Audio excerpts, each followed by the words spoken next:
Yo creo que los y las prostitutas y prostitutos, lo que hay que hacer es garantizar que si quieren ejercer esa profesión, lo hacen libremente. Lo que hacen es decir en sus casas pues que se van a cuidar a una persona mayor durante la semana o se van a trabajar a otro sitio y completan el dinero del mes. Se podrían llegar a recaudar hasta 6.000 millones de euros, según el informe de los inspectores de Hacienda españoles. Cuando los profesores hablamos menos en clase y preguntamos más, podemos incluso, no sé, hasta aprender cosas. Esta mañana se abrió una discusión en clase del sistema político español. Hablábamos de la libertad y pregunté, ¿deben tener las mujeres derechos sobre su propio cuerpo? En nombre de ese derecho, ¿alguien puede dictarles cómo deben vestirse? ¿Y sus relaciones sexuales? Si esa libertad sobre su cuerpo es un derecho, ¿debe extenderse al derecho a la libre interrupción del embarazo? Todos en clase afirmaban. Entonces disparé. ¿Deberéis también tener derecho a vender un riñón? Un sector entendió que claro, que por supuesto. Otro, en cambio, se escandalizó. En nombre de mi libertad, dijeron los primeros, si quiero vender un riñón, lo vendo porque es mío. Reviraron las chicas de la primera fila. ¿Pero qué libertad es esa si tienes que vender un riñón? Un tercero intervino. Hombre, puedes donarlo, pero no venderlo, porque donarlo es un acto de generosidad, pero venderlo es un acto de necesidad. Al final llegamos a un acuerdo citando a Rousseau y al contrato social. Una sociedad justa es una sociedad donde nadie es tan rico como para poder comprar a alguien, ni nadie tan pobre como para tener que venderse. Una sociedad donde hay gente que tiene que vender un riñón para vivir es una sociedad que está firmando la guerra de todos contra todos. Si todo se compra y se vende, si todo es una mercancía, los que no tienen nada entenderán que los ricos han roto el contrato social y la paz social, fragmentada por esos que se creen con derecho a comprar riñones, salta por los aires. Y entonces hicimos en clase un quiebro. ¿Y podéis vender vuestro cuerpo? ¿Qué pasa con la prostitución? ¿Alguien conoce a alguna prostituta que quiera que su hija también se prostituya? Y ya puestos a pensar, ¿qué pasa con vender tus ideas? ¿Qué pasa también con vender tu fuerza de trabajo? Al final, dos reflexiones atravesaron la clase. En Bolivia, nos recordó un compañero, dijo, hay sindicatos de niños, porque allí los niños tienen que trabajar para vivir y con un sindicato penan menos cuando lustran los zapatos. Y una alumna alertó, cuidado, la prostitución no es un trabajo cualquiera. Para los hombres, la prostitución no es una solución. En cambio, para nosotras, prostituirnos siempre está ahí como una salida. Y entonces solté una bomba. Aquí, en la facultad, hay compañeras que se han tenido que prostituir para pagar las tasas universitarias. Se hizo un gran silencio. El aula se quedó detenida. Y entonces pensé en los recortes de becas que a mí fueron las becas que a mí me permitieron estudiar. Pensé también en el ministro Wert, viviendo a todo lujo en París. Pensé en Rajoy leyendo el Marca y fumándose un puro. Pensé en los recortes de Montoro. Y no sé por qué, pensé que Rousseau tenía mucha razón y que el capitalismo, diga lo que diga Rivera, es una mierda. Bienvenidos a la frontera, desobedientes.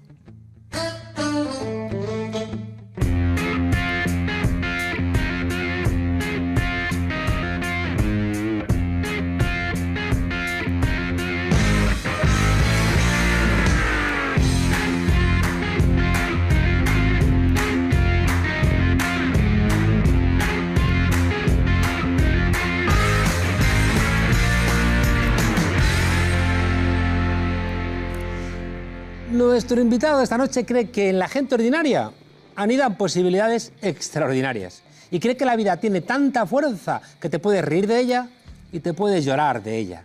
Aunque se acerca a la ciudad como Totó regresó a Cinema Paradiso a buscar a Alfredo, ha encontrado en Cádiz un sitio donde habitar.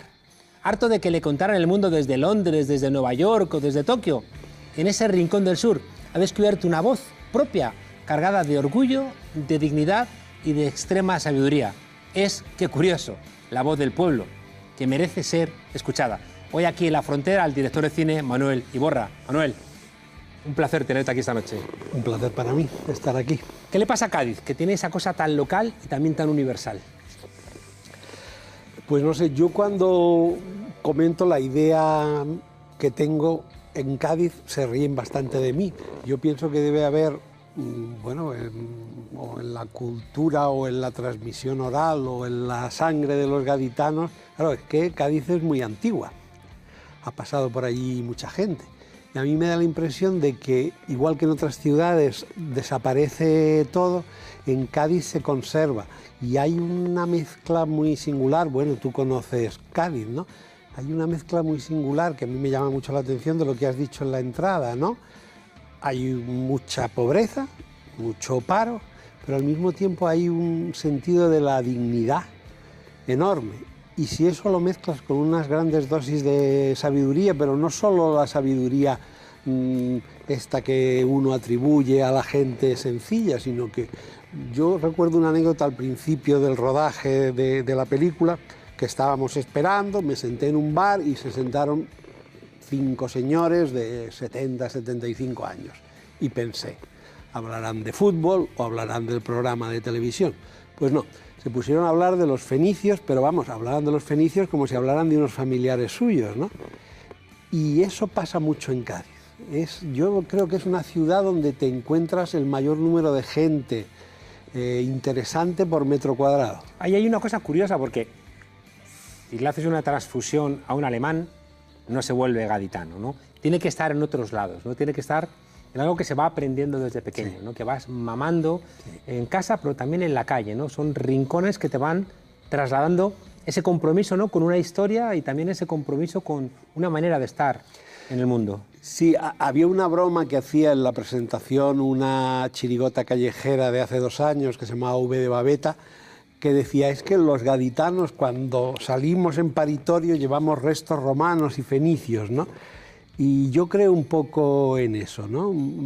Yo tuve la oportunidad de hablar mucho y de pasear con Fernando Quiñones, con el escritor, y Fernando siempre, cuando paseábamos por las calles, me decía, mira Manuel, aquí abajo está tal cosa y debajo de eso está tal... Y yo creo que eso es una ciudad en la que es fácil creer que hay espíritus en el aire, ¿no? Oye, de ahí salió 2015-2016, ¿no? Un documental político sobre el capitalismo, el proletariado, la lucha de clases, sobre un mundo donde los ricos cada vez son más ricos y los pobres cada vez son más pobres, ¿no? Y de alguna manera Cádiz la has escogido como un lugar para representar, ¿no? Algo que es un mal endémico, no en España y no solamente en Europa, sino en el mundo. Sí, el propósito era, ¿por qué nos tienen que contar siempre el mundo? Y a veces maravillosamente bien contado, desde Grecia, desde Nueva York, desde Berlín, desde París. Bueno, ¿por qué no lo contamos? Conocemos mejor Manhattan, ¿no? Exactamente. Y ese era el punto de partida. Vamos a hablar no solo de Cádiz, de la pobreza, de los desahucios, de todos los problemas que padecemos en toda España, sino incluso del mundo.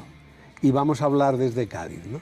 Ese era el punto de partida. Y cuando le enseñé la película al alcalde de Cádiz, que bueno, nos ayudó mucho en el rodaje, facilitándonos mucho las cosas, me dijo, mira Manuel, a mí me da mucha alegría oír a mis paisanos hablar de cosas que siempre he oído hablarlas con acentos extranjeros, ¿no? Claro, es muy irreal, ¿no? Lo que decía Eduard Said de orientalismo, ¿no? Si te explican desde fuera, te etiquetan desde fuera, ¿no? Y Galeano recuperó aquel dicho africano que decía que en tanto en cuanto los leones no tengan sus propios historiadores, la historia de las cacerías, pues la seguirán escribiendo los cazadores, ¿no? Y en Cádiz has escuchado la voz de la gente, ¿no? ¿Cómo es esa gente? Hombre, es complicado de... Pero tú estableces que hay como personalidades muy peculiares, ¿no? Diferentes, que de repente dices, esta persona tiene una voz propia. Sí, hay muchas personas, gente normal, pues parados, o bueno, pues a lo mejor curas obreros, o simplemente conductores de autobús, ¿no? Que tú te sientas a hablar con ellos y tienen un punto de vista sobre las cosas que no sale, desgraciadamente, en ningún medio de comunicación de los que estamos acostumbrados a consumir, y tienen una mirada, bueno, muy lúcida sobre el mundo. O sea, yo entrevistar a la gente de Cádiz me ha ayudado a recordar muchas cosas que había olvidado. Claro, vamos a escuchar a esta gente. Lo que me vengo yo a referir es que por dinero todo el mundo baila al agua, ¿vale? Y la música no ni compran discos ni va a Exactamente. Tiran tomate, no tiran de todo. El tanguillo de Cádiz es probablemente la música más antigua que se canta en el carnaval. Creo que es uno de los ataques más letales que existe, ¿no? La risa, ¿no? O sea, ridiculizar algo hasta llevarlo al esperpento y ahí desnudarlo delante de todo el mundo, eso es imparable, ¿no? ¿Qué te ha dicho mi amigo Kichi del documental? Pues mira, yo tenía mucho, bueno, una mezcla de curiosidad y miedo, ¿no? Porque, bueno, al fin y al cabo está hablando de, bueno, la ciudad que él ahora mismo es el alcalde, pero él es un gaditano y es un gaditano de la Viña, ¿no? Y sabes esta cosa de, a ver, que... Y la vimos allí en la alcaldía, la vio en silencio, prestando atención. Yo creo que incluso firmó una cosa que dijo, espérate, y cuando acabó la leyó y la acabó de firmar y me dijo, dice Manuel, dice, esto es de verdad. Claro. Y ya está. Bueno, ya no está. es poquito, ¿eh?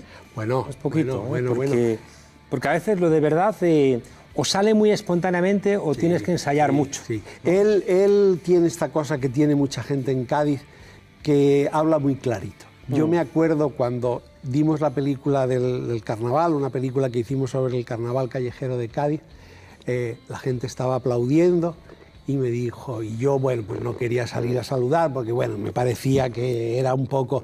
Me dijo, Manuel, sal, un aplauso de Cádiz no lo olvidarás nunca. Qué bueno. Yo una vez en Cádiz un niño me decía, y aquí vamos a hacer una plaza muy grande. Y yo le digo, esa plaza grande me la salto yo, vamos, de un salto, la atravieso. Y me dice el niño, depende cómo sea el salto, ¿no? Ay, en la película está la crisis, ¿no?, de 2008, constantemente presente. Sí.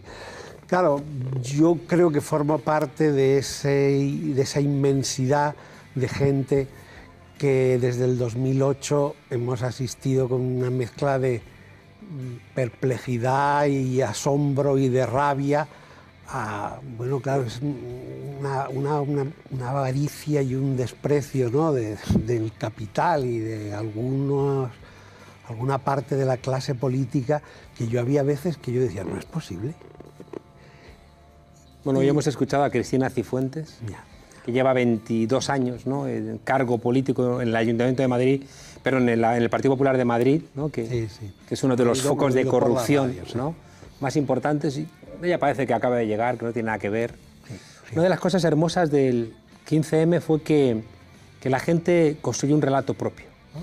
Y dejó de creer los relatos de fuera y dijo, vamos a construir nuestro propio relato y vamos a señalar a los que no nos representan y a los que nos tratan como mercancías. Claro. Teresa Rodríguez, esta parte no está en la película, pero en la entrevista que le hicimos, claro, ella hablaba, dice, bueno, nosotros desde Podemos lo que estamos intentando es llevar a la política, o sea, hacer en positivo todas las reivindicaciones del 15M, ¿no?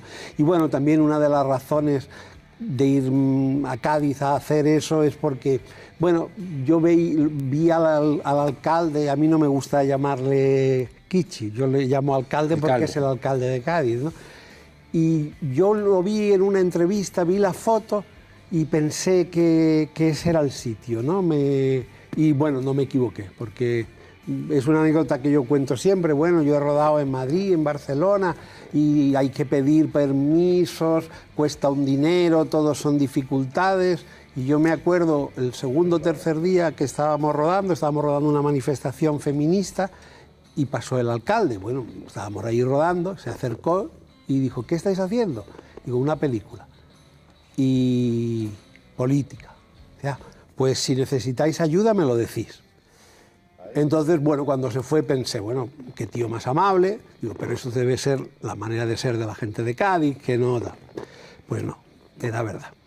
Claro. Todo lo que necesitamos, bueno, dinero no, claro, pero todo lo demás siempre fue, o a través de él, o a través de Barcia, el jefe de gabinete, nos facilitaron mucho el rodaje. Y pienso, ojalá tuvieran todos los alcaldes de todas las ciudades esa actitud ante el cine, porque bueno, al fin y al cabo el cine... Ante la cultura, ¿no?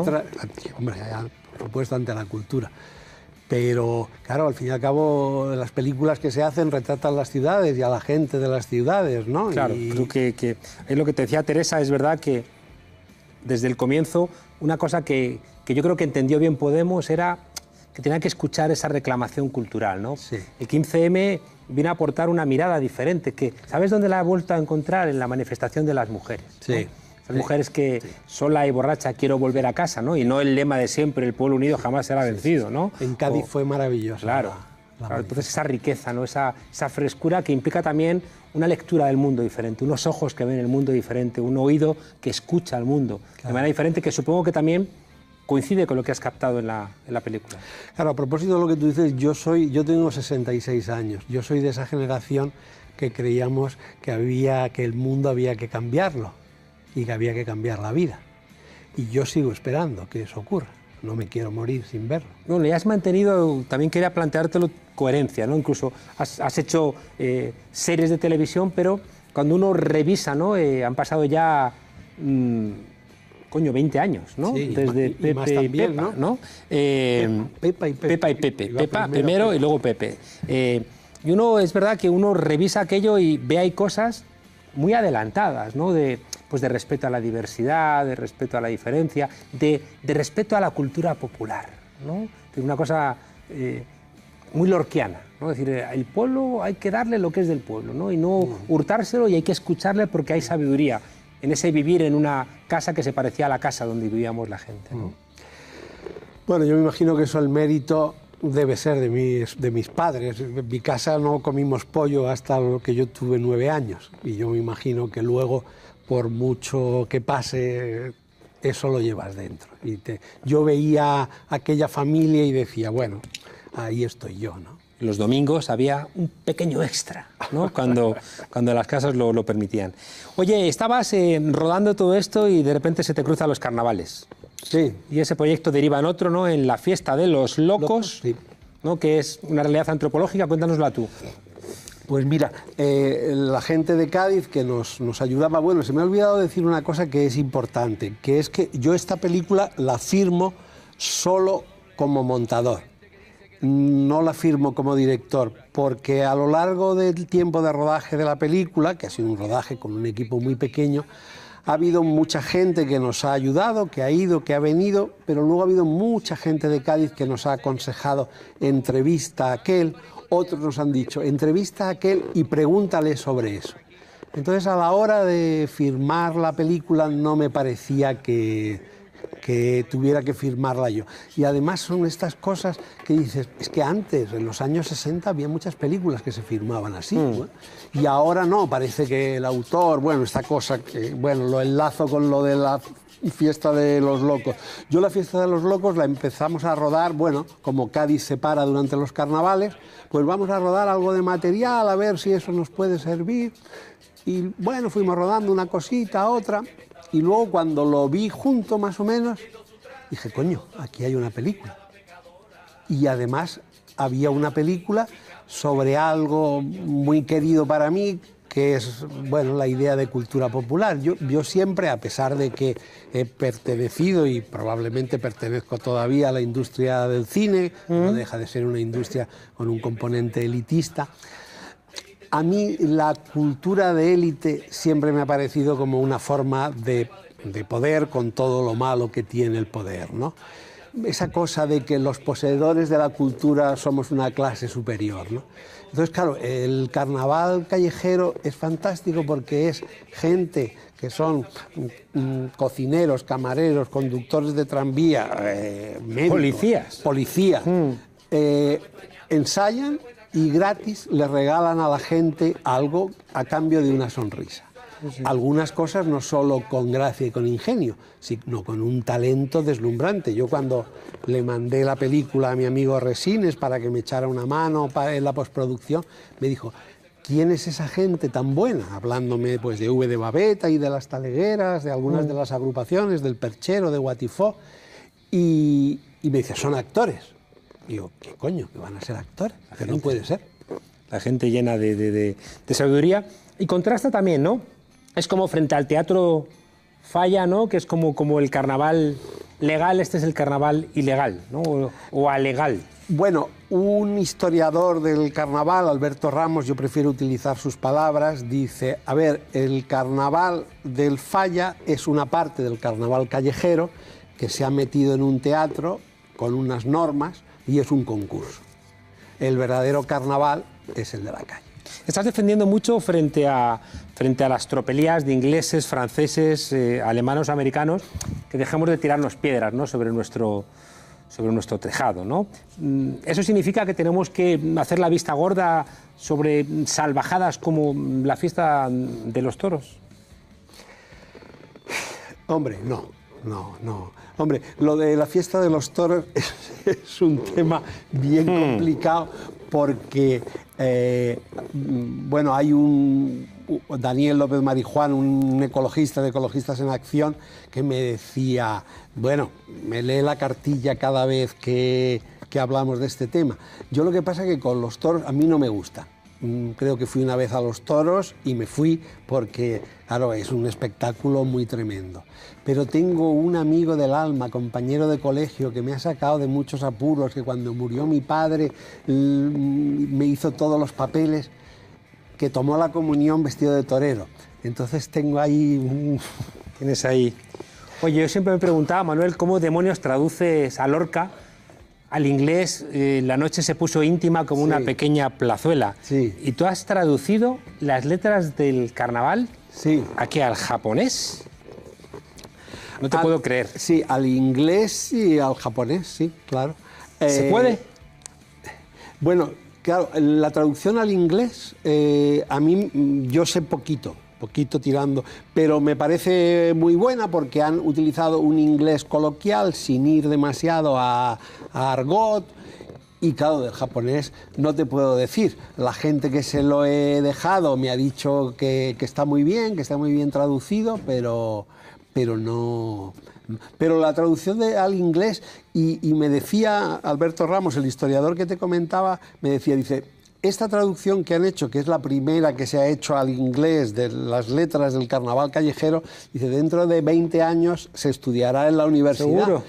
Como, bueno, no que sea el paradigma, pero sí un poco, bueno, se hizo una primera vez esto, este término se utilizó tal, se utilizó cual. Es que yo hay una cosa, mira, yo lo contaba en Cádiz, es una anécdota rara, pero que es absolutamente cierta.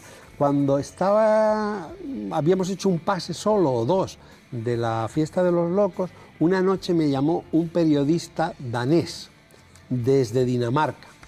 Y me dijo, ¿es usted fulanito? Hablaba español. Sí. ¿Ha hecho usted tal? Sí.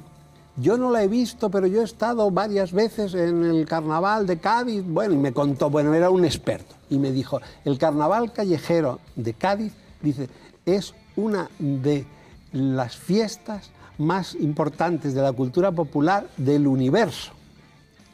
Lo afirmo yo también. Me parece correcto. Claro. Entonces, bueno, pues es maravilloso. Ustedes, en vez de irse a hacer balconing y a beber alcohol malo a otros lugares, aprendan gaditano y váyanse ustedes a escuchar los carnavales de Cádiz. Y mañana vayan a ver la película que presentáis en el Círculo de Bellas Artes de Madrid con el amigo Barcia. Sí, sí. Bueno, pues poco a poco, ¿no? Ya que los grandes círculos de distribución no quieren hacerse cargo de... No, los documentales tienen una vida muy difícil, pero bueno, el cine nunca ha sido fácil para los que hacemos cine, así que estamos acostumbrados. El título se queda como...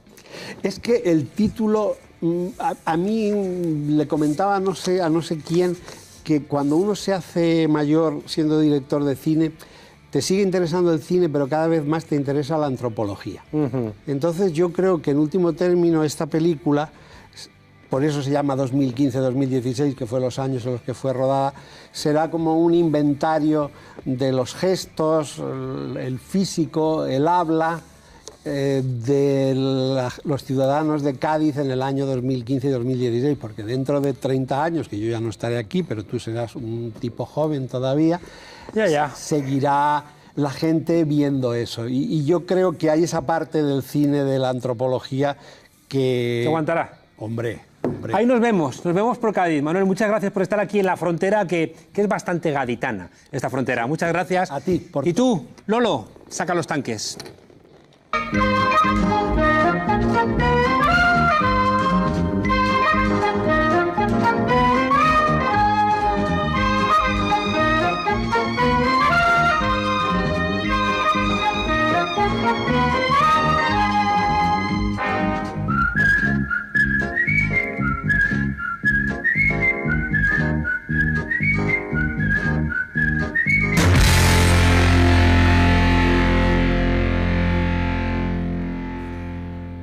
Seguramente soy el único presentador de un programa donde la gente que trabaja conmigo constantemente se mete conmigo.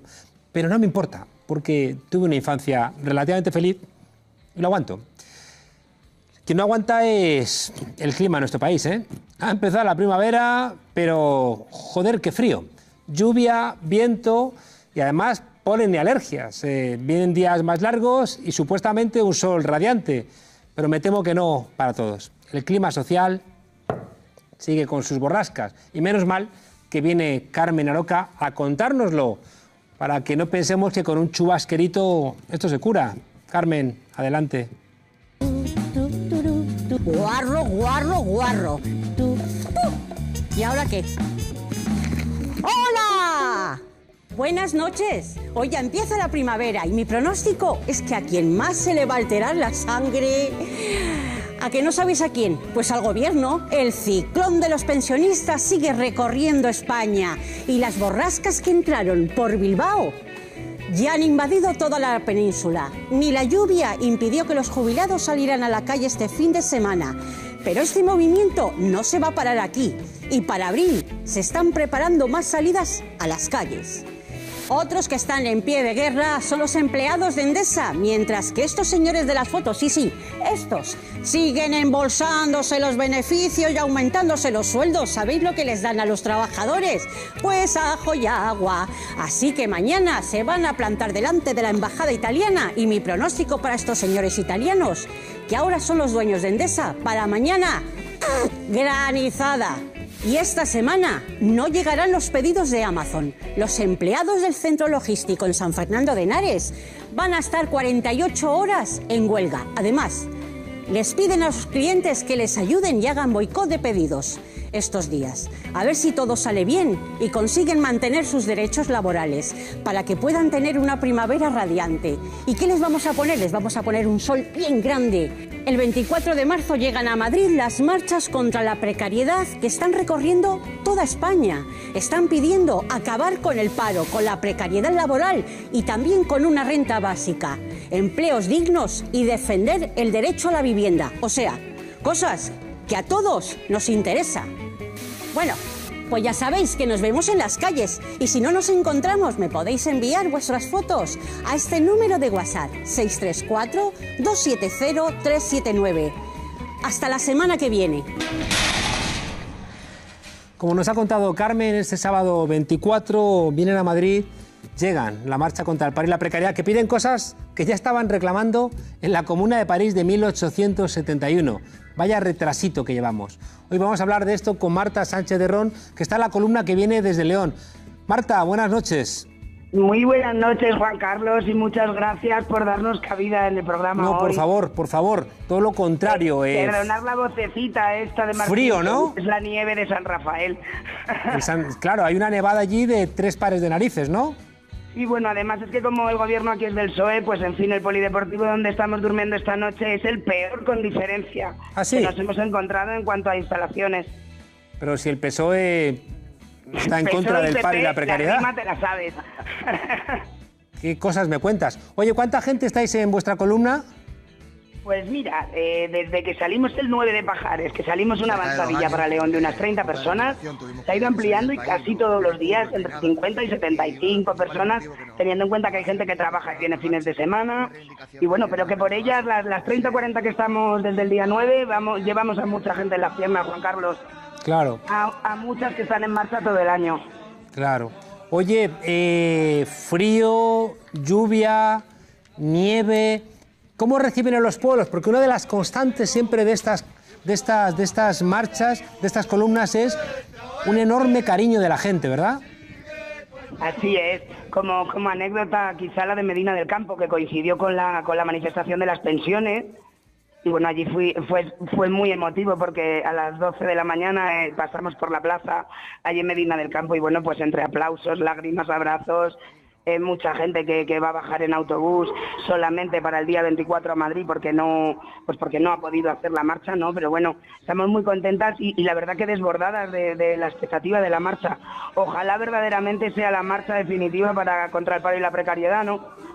¿Cómo os pensáis las reivindicaciones y cómo esperáis, ¿no?, que escuche el gobierno lo que estáis reclamando? Bueno, en primer lugar, aparte del manifiesto, que bueno, tiene como la idea con guarnición de la renta básica, con esa protección de los derechos sociales, sanidad pública, educación, de pensiones dignas, el derecho a la vivienda y, por supuesto, la derogación de las 3 últimas reformas laborales, incluida la del PSOE, pues hemos metido una carta al gobierno en estos 2 últimos días, en la que se les exige, por lo menos, que llegada la marcha, que llega el 24, en los 3 días siguientes, a todos los grupos políticos con representación parlamentaria que se sienten a hablar con nosotros de estos 5 puntos, que consideramos básicos para poner por delante a las personas antes que a los mercados, ¿no? Y que al 135. Claro. Tanta constitución y tanta bandera para luego pues tener los dineros pues donde no se deben tener. Marta, desde que salisteis con la marcha de las mujeres, con la marcha de los pensionistas, ¿llegáis más optimistas a Madrid? Difícil pregunta, mira, optimismo sí, pero por la gente que está aquí. Y por la gente que sabemos que aunque no está caminando, va con nosotras, ¿no? Pero es cierto que hay municipios y hay ayuntamientos y hay gente, o sea, hay gobernantes y representantes que pasan ampliamente de lo que les pasa a las personas desempleadas y precarias en este país. ¿Cuál ha sido el ayuntamiento? Población sobrante. ¿Cuál ha sido el ayuntamiento que peor se ha portado, Marta? Pues mira, como ayuntamiento yo desgraciadamente tengo que decir que el de hoy probablemente haya sido el peor, porque en tema de inclemencia de tiempo en Mayorga teníamos un frontón, que era una cosa fríísima, ¿no? Y que no se podía, y el ayuntamiento puso a disposición un albergue municipal. En el caso de San Rafael, nos han estado subiendo los chicos de Podemos y de Izquierda Unida de un sitio de donde cenábamos hasta el polideportivo que es como, vamos a acabar como frigopolos. Juan Carlos, cuando queramos abrazarnos en Madrid, esperemos no quedarnos hechos añicos. Bueno, os daremos... De la noche de hoy, el peor San Rafael con diferencia. Esta alcaldesa del PSOE podría probablemente habernos facilitado, Cruz Roja nos ha dado mandas, pero podrían haber facilitado un albergue quizá, Bueno, qué pena, qué pena. ¿A qué horas esperamos en Madrid este sábado? Este sábado, vamos a ver, salimos de Aravaca, que es la última etapa, dormimos en Aravaca el 23, y el 24 salimos para Madrid alrededor de las 11. Se pasará por Plaza España a comer entre la 1 y las 3:30, y a las 5 salimos en manifestación lo más cerquita posible de las Cortes. Estupendo. O sea, que será la Plaza de Neptuno probablemente alrededor de las 6:30. Pues espero poder dar un fuerte abrazo a las compañeras y compañeros y daros las gracias porque con este tipo de gestos ponéis voz y ponéis cuerpo a reivindicaciones de millones de españoles y de españolas. Marta, muchas gracias y abrazo a todas las compañeras y compañeros. Muchas gracias a ti. Oye, una cosita muy breve. Cuéntame. Tenemos un yayo de Castellón que quiere darte un saludo especial. Pues venga. Que lo llevamos de cabeza de la marcha y lo tenía aquí a mi lado simplemente para que te cuente muy poquito y te mande un saludo. Venga. Juan Carlos. ¿Qué tal? ¿Cómo te llamas? Mira, me llamo Juan José Morales, pertenezco a la plataforma de Yayos Flauta de Castellón. Qué bueno, Juan José, gracias. Y tomé la decisión de venir a apoyar a la marcha, más que nada por todos los precarios, porque quizás son los que en profundidad peor están. Claro. Entonces me animé más que nada para ver si los Yayos de España que se den cuenta que tenemos que estar ahí, seguir con la lucha, que no hay que bajar la guardia nunca jamás, y que aunque seamos yayos, como yo, que tengo 4 nietos, hay que luchar por ellos, y que les invito a todos a salir a la calle, pero que no decaigan. Qué bueno, Juan José. Yo creo que los del pelo gris, que mantenéis la memoria de las luchas durante la transición, tenéis todavía mucho que enseñarnos y demostrarnos, así que un abrazo muy fuerte también para ti. Muchas gracias, Nos vemos el sábado. Muy buenas noches. Venga, abrazos. Hasta luego. Y tú, Lolo, pues nada, saca las máquinas quitanieve. Primera pregunta, 100 euros en juego, que llega para las llaves del piso. Según el refranero popular, quien avisa a Mari Carmen no es traidor. Gracias por no insistir. ¿Qué hace un golfista? Amigos, cualquier cosa. Yo también lo he leído. ¿Qué seña se utiliza en mus para indicar duples? Porque yo vengo aquí a dar mis opiniones, no a comentar lo que dicen los demás. Póneme bien la corbata. Mira. ¿Cómo? Yo de mi familia no hablo nunca.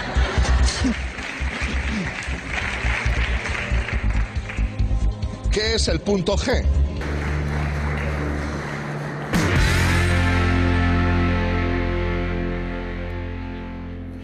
Vamos a ver, ¿somos iguales los españoles hoy que la gente que vivía en la península ibérica, pongamos el siglo XVII? ¿En qué se diferencia una sociedad que llamamos civilizada de otra que no lo sea? Aquí en Europa nos gustaba quemar a la gente en la plaza pública, desmembrarla, cortarle la cabeza con un hacha, encerrarlas en mazmorras de por vida, torturarlas. Estos comportamientos, es verdad, los tenemos los seres humanos metidos muy adentro. Dicen los biólogos que la venganza es propia de grupos mamíferos que necesitaban mantener la cohesión social cuando no tenían otras herramientas para hacerlo. Members of other groups is humans. And what chimpanzee males do looks rather disturbingly like that kind of behavior in our own species. La venganza, que es tan shakespeariana, también la hacían grupos de animales, los chimpancés entre otros, pero fuimos civilizándonos, que significa que poco a poco empezamos a aprender a dejar de hacer algunas cosas. ¿Por qué? Pues porque había valores superiores a la rabia esa que te inunda cuando ves a alguien que abusa. Igual que a los niños les educamos diciéndoles que hay cosas que no pueden hacer, que hay cosas que no pueden tocar.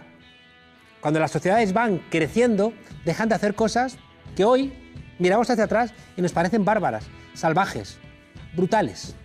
Ojo por ojo, diente por diente. Tenemos que comportarnos con los criminales como ellos se comportan con nosotros. Que no, que eso es perder dos veces. Porque cuando nos sale la ira, y vaya si nos sale, los criminales, ¿sabéis qué logran? Arrastrarnos a su territorio, tirar de abajo hacia nosotros y nos convierten en personas muy parecidas a ellos. ¿Sabéis qué logran? Nos animalizan.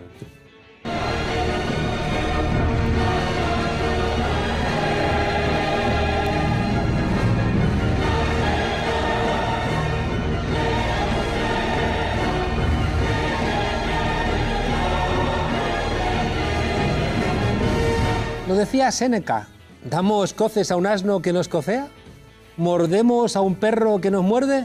No, y por tanto tampoco debemos comportarnos con los asesinos con su misma falta de empatía, porque somos mejores que ellos. Y sería absurdo que sobre el daño creado, nosotros además nos convirtamos en gente sin escrúpulos. Os lo repito, somos mejores que ellos. Pues yo en primer lugar me gustaría agradecerle a todo el mundo que se ha volcado en ayudarnos. Y veo muchas frases de rabia y fotos hablando de esta mujer y la persona. Que por favor, en honor al pescado libre, que nadie ponga, que yo les pido por favor que nadie hable de esta mujer más. ¿Cómo va a querer la madre de Gabriel que su nombre se vincule a un acto de venganza, cuando la venganza nunca se acaba? Y sabéis además que cuando nos deslizamos por la pendiente de la ira, dejamos abierta la puerta para que se nos cuelen los carroñeros. Ruth Ortiz, la madre de los niños asesinados por su padre en Córdoba en 2011, ha dicho que cree indignante y patético que el Partido Popular se aproveche de las víctimas y se haga fotos partidistas con la imagen de esos niños en una pancarta. Quieren que la indignación se transforme en venganza y la venganza en una carta blanca, ¿para qué? ¿Para volver al pasado? No. En medio de esta opereta, ¿no?, para regresar al antiguo Código Penal, a la ley del talión, tenemos que hacer también una mención especial a Ciudadanos, que son los números 1 del contorsionismo político. Debieran a lo mejor dejar el Parlamento e irse al Circo del Sol. Primero pactaron con el PSOE la derogación inmediata de la prisión permanente revisable, pactada con el PSOE, esa que está hoy incluida en el Código Penal. Luego, en abril del año pasado, votaron a favor de una propuesta de Esquerra Republicana de Cataluña que pedía derogar la cadena perpetua.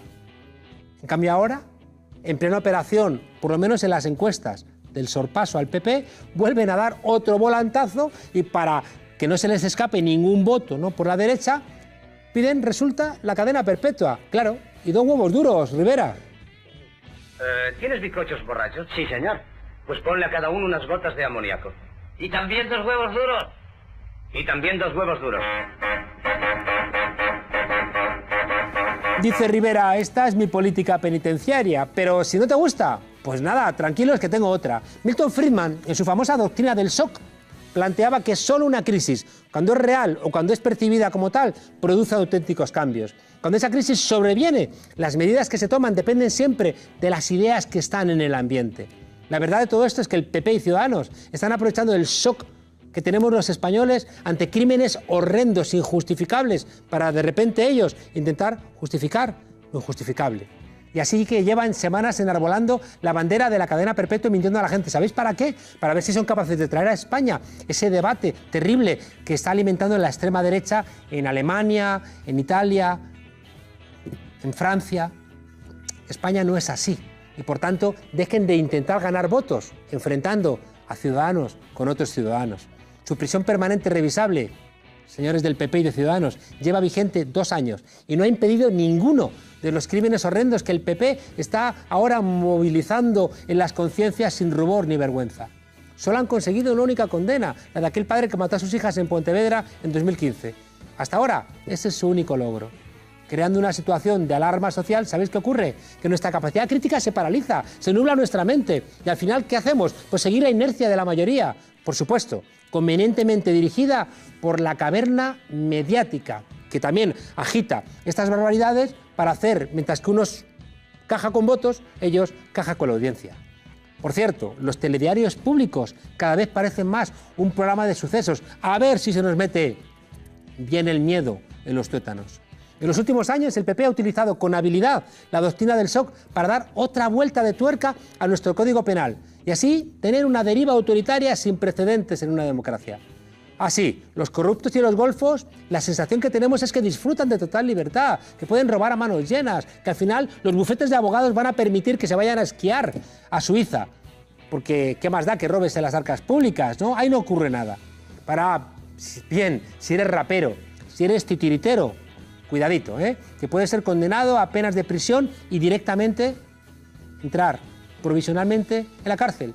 Pensemos en los jóvenes de Alsasua. La primera víctima de toda esta campaña de intoxicación siempre es la verdad. Una verdad que tenemos que clarificar con 4 preguntas. La primera, ¿tenemos de verdad en España un problema de criminalidad? La respuesta es que no. España es el tercer país con menos tasa de criminalidad de Europa. ¿Sabéis quiénes nos ganan? Portugal y Grecia. Somos uno de los países con menor tasa de homicidios del mundo. Y no es casual que cuando en el CIS se pregunta a los españoles cuáles son nuestras preocupaciones, la inseguridad ciudadana figura en el vagón de cola. Entre 2005 y 2016, las muertes violentas han descendido en España un 40%. Pregunta número 2. ¿Es el Código Penal español demasiado blando con los delincuentes? Tampoco. España es uno de los países de Europa donde las penas son más largas. Hasta 30 años de prisión por un delito que puede sumar hasta 40 años si la comisión es de varios delitos. El periodo mínimo de pena para los delitos graves en España es de 25 años. Son 10 en Suecia, 12 en el Reino Unido, 15 en Alemania o 18 en Francia. Pregunta número 3. ¿En España los presos salen demasiado pronto a la calle? No. Aunque una carta del chicle quiera hacer creer lo contrario, que no nos engañen. La respuesta es que no. Desde 1995 no existe la redención de penas en España. Además, según los últimos datos del Consejo de Europa, a finales de 2014 el tiempo de estancia media en prisión de los reclusos en España era de las más largas de Europa. Duplicamos a Alemania, a Bélgica, quintuplicamos el de Holanda. Pregunta número 4. ¿Endurecer las penas reduce la criminalidad? No, un no rotundo. Basta mirar a Estados Unidos. El efecto de disuasión de la pena de muerte no es cierto. ¿Conoce bien el Antiguo Testamento? En lo referente a no matarás. Si alguien derrama la sangre de un hombre por el hombre, será su sangre derramada. Sí, padre. ¿Y usted está familiarizado con el Nuevo Testamento en el que Jesús habla de la gracia y de la reconciliación? Si no tenemos problemas de criminalidad, si nuestro Código Penal es de los más duros de Europa, si los presos cumplen a rajatabla sus condenas, endurecerlas, ¿para qué sirve? ¿Para qué todo este revuelo si no tiene que ver con algún afán electoral? Pues eso, porque esa es la respuesta, porque lo único que se busca es arrancar un puñado de votos. Claro, si no hay pensiones, si no hay trabajo, si no hay ayuda, si no hay dependencia, ¿qué nos ofrece el PP? Come rabia, vive rabia, bebe rabia, habita rabia, porque la rabia es lo único que parece que nos ofrece este gobierno. Y es precisamente por eso, porque no tenemos el más mínimo interés de vivir en guerra con los demás y en guerra con nosotros mismos, que miramos hacia adelante y sobre todo a sitios mucho más luminosos. Habrá un día en que todos, al levantar la vista, veremos una tierra que ponga libertad. Un ahorro con un horizonte temporal prolongado que sirva como complemento de la pensión pública, pero también para otros planes vitales como la educación de los hijos, un proyecto personal o superar cualquier revés que nos pueda traer la vida. Hay mucha gente que tiene dinero y que ahorrar es su gran afición. Algunos van igual que por dioseros porque no gastan ni para jabón. Pues eso, abrigaos, desobedientes, porque esta primavera viene inestable. Esta mañana